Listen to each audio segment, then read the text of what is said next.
Bazen derslerimi de dökerdim sana.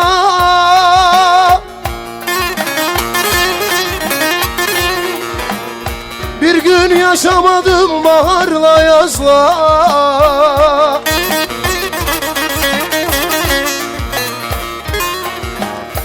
Ağlattın anamı babamdan fazla. Anam saçlarını yoluyor kuzum.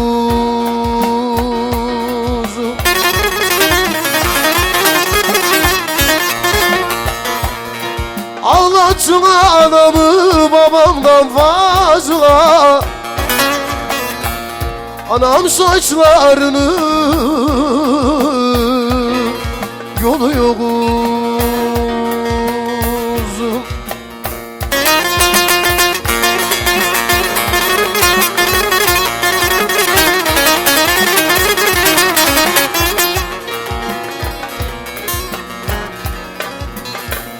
Kara topraklar aldı elimden seni.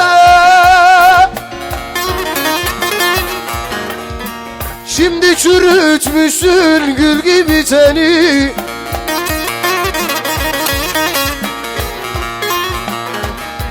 İçimdeki sızım yatırmaz beni. Her gece uykumu bölüyorum.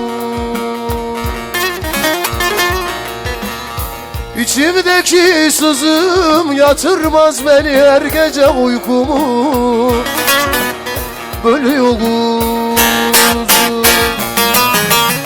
Bir dayak yemiş adımım şimdi. Bezginim, kararsızım, yılgınım. Al götür beni o kayıp gecelere. Yeter ki ikimize yalnızlığın.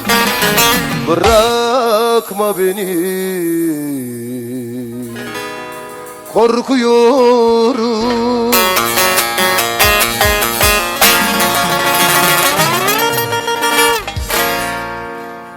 Teşekkürler. Kısa bir ara diyoruz. Afiyet olsun.